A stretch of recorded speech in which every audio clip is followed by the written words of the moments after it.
Congress is back on Capitol Hill this week, and according to reports, Speaker Johnson's job is safe for now. Joining us to share his thoughts on the latest, former House Speaker Kevin McCarthy. We might have been, before we came back, Mr. Former Speaker, good to have you on. We may have mentioned the current Speaker before we came back. What can you say publicly about his position at this point? Look, it's a tough job, otherwise I'd still be there. I don't think he has a problem in his job we're close to the election. I don't think the Democrats would remove him. I think he's fine between now and the election. And you have done the same thing with the funding with Israel and taken the Democratic support? I would have done, I had things to do something different. I never think, if you're the Speaker of the House and you have the majority, why do you let the Senate Republicans lead in the minority? I think the power of the Speaker is kind of like what I did with the debt ceiling. The first thing I would have done after October 7th, I would have moved Israel money with no pay for. Because we're sitting in a world that looks like the 1930s. Why give any doubt to Iran or anybody else where we stand? I secondly would have then gone to the president, not negotiated with the other leaders. If I negotiated with the other leaders the debt ceiling, would we gotten $2 trillion in cuts or welfare reform or NEPA reform? No, Hakeem and Schumer can't ever agree to that. You go directly and negotiate with the president. That's what you should have done with the border. And then you put the border with Ukraine. You would have got it done before Thanksgiving, before these members were in a primary, and it would have been a win-win for both sides. By sitting back and waiting, you waited till Schumer got what he wanted and brought it to the floor, and then you were boxed in. Now you made everybody mad. The threats are still there from not in this case from Matt Gaetz as much, but from some of the other people that occupy that sector of the Republican Party, Marjorie Taylor Greene, whoever. Do you think that the bloom is off the rose a little bit with that faction, or you think they'll come back with a vengeance? Look, I think structure dictates behavior in business and in Congress. And if you had 8 Republicans sitting in a majority that work with all the Democrats to determine who the Speaker is, right, and there's no consequences if they broke the rules, you're going to have chaos, and that's what you have now. And the interesting part here, it's easier for Republicans to win seats in the next Congress than it was for the last 2 Congresses. You've had redistricting in North Carolina, so Republicans automatically pick up 3. Hakeem did not do well. He got rolled in New York's redistricting. They didn't get Wisconsin. They got 1 seat down in Alabama. I think Louisiana, that gets overturned. Last time Biden was on the ticket, I was the leader. It was the first time since '94, not 1 Republican incumbent lost. And if you look at this re-election for president, Biden won the presidency by 48,918 votes. At that time, his favorability was +10. Now it's -20. And he's running for re-election. So it's a report card on him. So it's only a momentum. But the only disadvantage I see right now is money. Now, when I was leader, just the super PAC had more money than the DCCC and their super PAC combined. Now it's a disadvantage. I'm watching what the Democrats are doing, especially with Act Blue. And money in politics is not equal. If a candidate or a member, they get to buy TV time at a lower rate. And think about what we did last time. Slotkin's now not running for re-election in Michigan. We'll pick that seat up, right?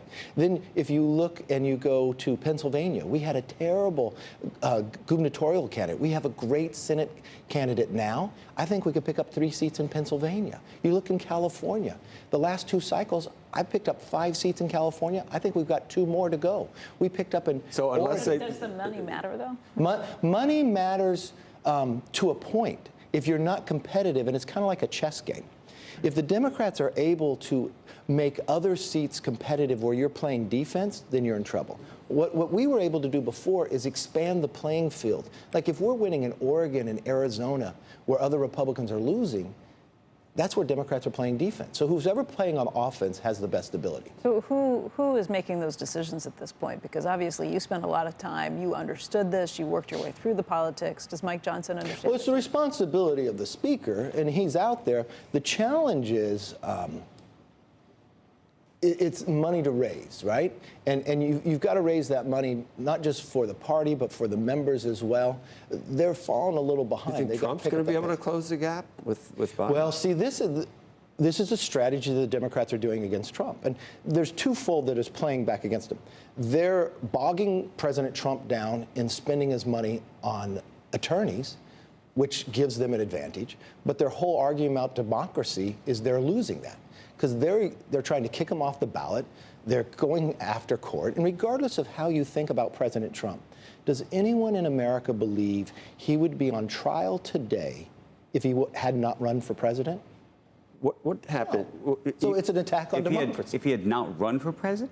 Had he not run for re-election, for president now, do you believe he'd be in trial That today hush in New money, York? that hush money trial was I on think the it's back possible. burner. No, Why- not why that. not? Okay, The hush if money. you think just the word "it's possible," then I know you don't believe that. What No, about I think it's very possible. he cobbled together come all on. these? I think, in fact, I think it would have actually been easier for the folks who brought the case Maybe some of the to other- bring it otherwise. Which I think the fact that he Which was trial? running made it actually harder. Which trial? Kevin, Which the trial? opposite argument has been made that the reason he was running is because he wanted to be able to put a stop and But not to the Stormy, Right. not to the Stormy He Daniels. was running on. And by the before way, if you this really happened. believed that Biden was so effective at trying to, clamp down on his opponent, he would have brought this case a long time ago. They wouldn't have done it the way they've They've done now. 4 different cases. They tried to kick him off the Colorado ballot. I mean, if you really want to make the argument about democracy, I've watched so many things that we keep transpiring here, but they're losing that argument because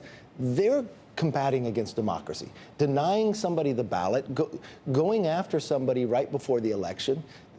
Some of these lawsuits are Nobody by all extremes. serious Yeah. believes that the Stormy Daniels trial would have been brought, or that It's already been the looked at how cobbling many different together ways. these misdemeanors and then not telling you what takes it to a felony, what the crime Yeah. is that takes it to. It was on the desk of New York prosecutors for 4 or 5 years. No one did anything with it. Then Alvin Bragg, brings it up, cobbles it together. That's why people. I mean, you just look at the response nationwide to that. The other ones, maybe you've got something there with the documents or the Georgia case, but the Stormy Yeah, okay, Daniels. but Maybe where's the you've got fairness? something with the other. But you haven't got the documents with Biden. I mean, I think what America really needs right now is a debate about the issues and what the future looks like. Should we be debating about what's our policy when it comes to China? Where are we going to stand on AI? What are we going to do in the defense world? Where are we based upon energy?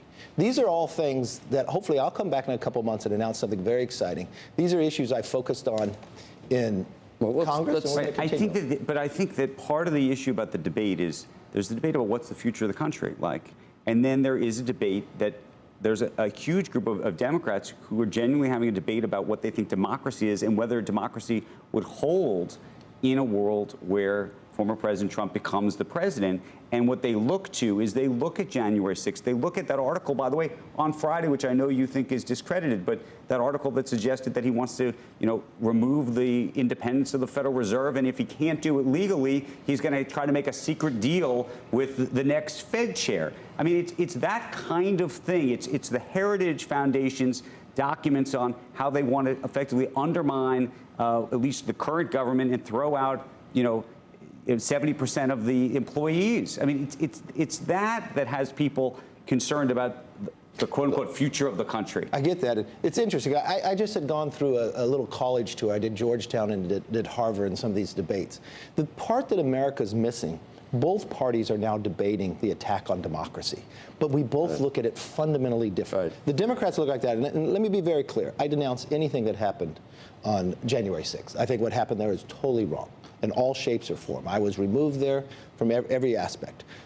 But also, if you take for one moment, take a deep breath, do you think it's right that another party, just for political purposes, tries to remove somebody, your opposition, from a ballot, or takes them to court in frivolous manners right before an election? So people think it's the same debate and argument, but now they view it different. Because maybe you don't think about this, but right before the last election, you had those who are now sitting from Secretary of State, from all different aspects of government, tell America that the New York Post story was Russia collusion. That it was all a lie when they knew it was different. Then they went out and got 51 people who, from CIA director and others, to tell the American people no. And then they went to businesses that control social media and tell them, you can't repost that. And if an average American does it, you take it down. And then President Biden himself. Is that an attack on democracy? President Biden himself used that letter and knowing full well in that debate. it wasn't. Yeah. So the problem is we all look at it from our own spectrum.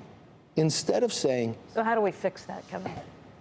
well, we don't sit and think just our elected officials are going to fix this. The uniqueness of America of the people, by the people, for the people. We all have to engage. But why are we engaging in the world today where we just want to defeat the other side?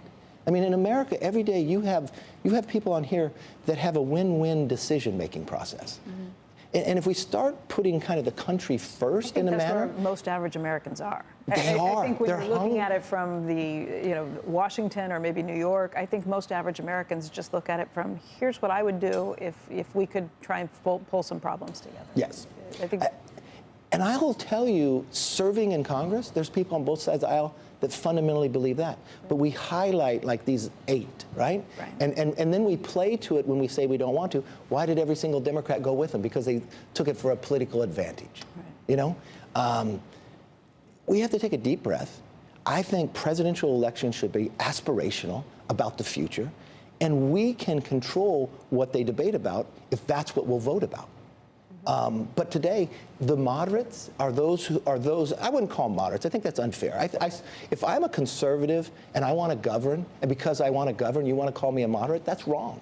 Because these new people who try to decide themselves conservative, they're not. They spend like more money. Gregg. Yeah.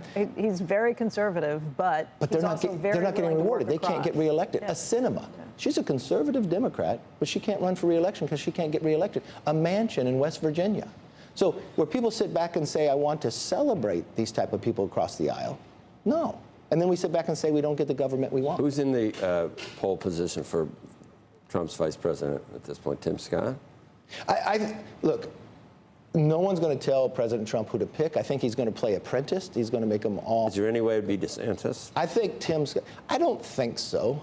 It's possible because if you look at President Trump selecting Mike Pence, 2 months prior, Mike Pence had endorsed against him in the primary. The president, Trump, is more pragmatic than people think. He wants to win. He wants to govern. I think Tim Scott is an ideal candidate for him. You need someone that understands the Senate, somebody who understands the House. You need somebody who would expand the party. Another number that you should look at, if you love data, is not just that President Biden won the election so narrow. If you now look at the polling today in the Hispanic community and the African American community, based upon where he was 4 years ago, he's in real trouble. Right. There was even, a Colin Jost joke about some of that loss of support, which you don't hear much from usually at that dinner, which you missed. But thank you for the invitation. And if you invite me now for next year, I'll book it in. We'll see. We'll see. I just don't want you to cancel me. No, yeah. You were worried you were going to get. No. Don't bring that up. Oh my God. Speaker Okay, McCarthy. I got another question. Yeah. When you talk about democracy and everything else, Right. PBS, Yeah. who gets money from government, has 87 employees. Every single one's a Democrat. Is that wrong? Would that make the American We didn't even talk taxpayer about wonder? college presidents, which So you want to talk DEI now? No, but I'm just saying the country as a whole, we wonder Right. why they get so frustrated and don't trust things. And we let Right, but something the go other too part- far. the other part of it is true. But let's talk college campuses. But I will tell you what's happening on college campuses today was happening in Congress just years ago. I had Congresswoman Tlaib having an event to denounce the creation of Israel, and I had to pull back the room for having inside Congress. You had Omar say American and Israel was equal to Hamas and the Taliban, and Nancy Pelosi, as Speaker, said, I will not rebuke her. She's an integral part of the Democratic Party. I removed her from Foreign Affairs. So if you wonder, why is this moving on college campuses? It was happening in Congress just a few years ago, and no one stood up to them. It's a much longer conversation to do the PBS piece. Yeah, but Next time I see you, we'll do she's it. not, Andrew, she's not unique. She's like a Is that cookie cutter. fair if you're getting taxpayer money from all Americans? I mean, right there, it would at least raise doubt. I don't know where that all lands. I will say this. There are people who say, and this goes to the whole democracy thing, that on a popular vote basis, there are more people who voted for a Democratic president than a Republican president. The Supreme Court today does not represent the popular electorate. Like you can look at a lot of these things and say there's I could something take the wrong Supreme with Court just a few years the ago. system. Only 2 universities. They only came from 2 universities. I could say they only had 2 different faiths. That's why our founders put in the electoral college so big cities. I But you have to understand that, but- remember this of the country We got to have. go. We're Speaker not McCarthy, perfect, but we strive to be a more perfect union. So let's move in a direction that way. Thank you. Thank you for all the time. Squawk Box will be right back.